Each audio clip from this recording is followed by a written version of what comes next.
Hello again. Hope you're having a wonderful day. We are in the book of Matthew. We're in chapter 14. We're reading through the Bible. We're reading through in context to see what is happening, what is going on, to understand what is happening, and then to see how that applies to us, how we can apply these things to us. Some things in the Bible are events, which we can't learn from those events. And then some things are Jesus talking to his disciples, which we can take to be more directly as him also speaking to us, since we are his disciples in this day. So, events we can learn from. It's just not exactly the same as someone telling you what you need to do or what you should do. It's more of examples. So, but we can definitely learn from those events. I never want to imply that we can't, but that's why I say we need to read it in context to understand what's happening, and then see how that applies to us. So again, we're in the book of Matthew. We're in chapter 14.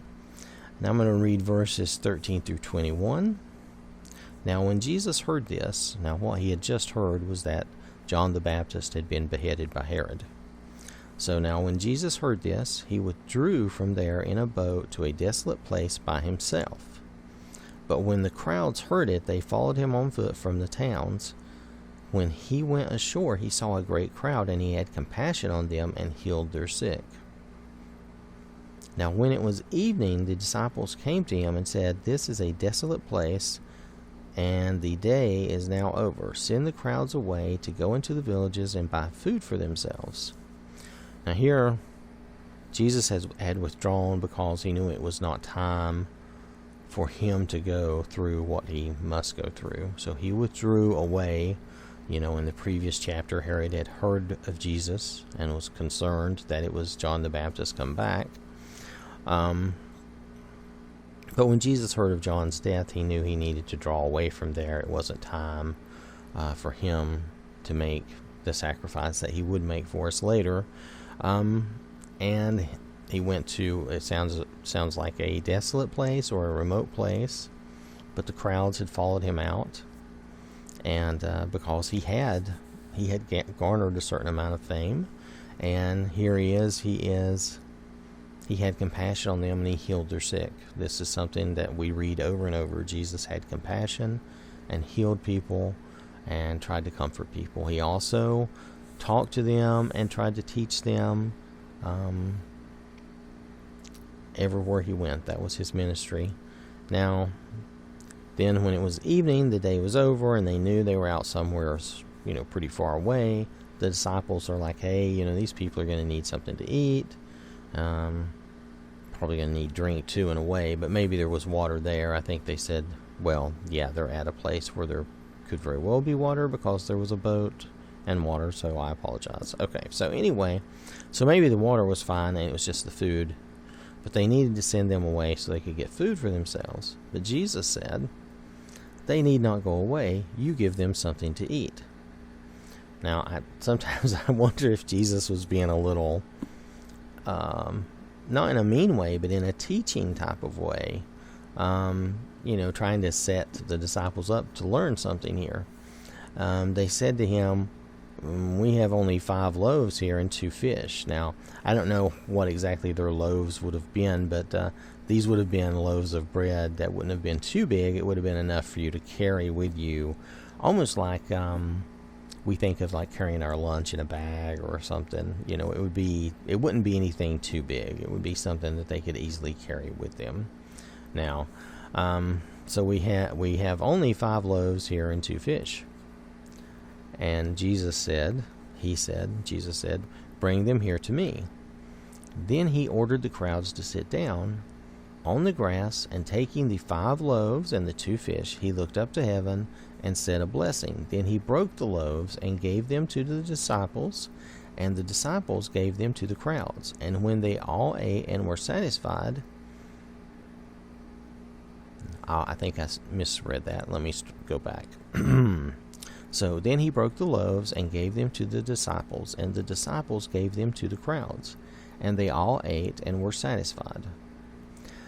And they took up 12 baskets full of broken pieces left over. And those who ate were about 5,000 men, besides women and children. So, Jesus was showing them quite an example here. Here God had fed the children of Israel manna out in the wilderness forever.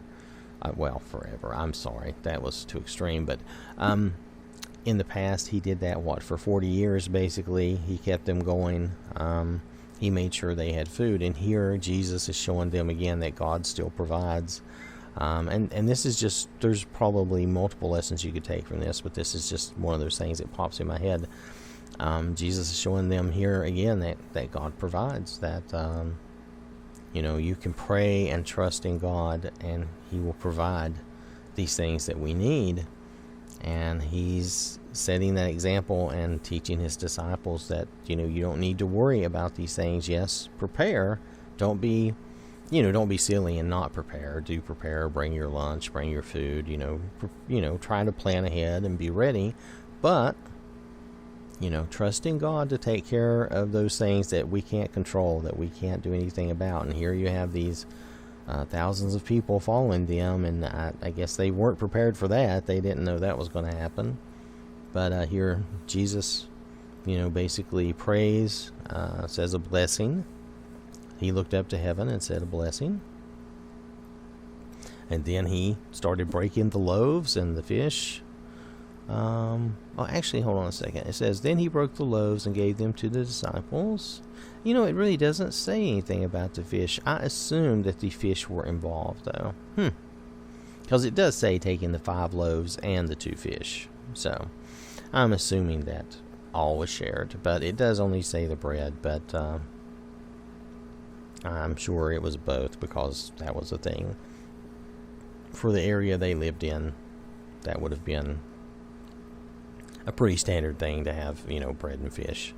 So, anyway, and then they took up extra 12 baskets full. Even if there weren't big baskets, that's still a lot of leftovers from 5 loaves and 2 fish, and you just fed 5,000 men, not even counting the women and children. Now, admittedly, back then it would have been harder for women and children to wander off and be with you out in the wilderness. So probably not as many women and children as men. So you wouldn't say that, okay, we had 5,000 men, so that means there was probably 15,000 people. Probably not, because there wouldn't have been that many women and children, but there still would have been some. So maybe there were, maybe there were 6,000 or 7,000 people. We don't know for sure. But 5,000 men besides the women and children. So that's a big deal. That's a lot of feeding going on there. And all based off a few loaves, and 5 loaves and 2 fish. So Jesus is teaching the disciples and also teaching us that we can rely on God, and that He will provide a way. Now, there are more lessons, I'm sure, to be gained from this. That's the immediate lesson that I'm going to take from that right now and present that way. So I hope you understand that. We will always be able to refer back and come back to this and learn more from these things. But right now, I'm just taking these in context. We're trying to read these and take these in context and apply them to ourselves now. So that's a great example of that there. There is another one. Did we read the other one already? And I apologize, but my mind, I wanted to flip back and see if we had read the other feeding, or if that's still yet to come, because I thought that the disciples would have already been aware of this, but maybe this was the first. So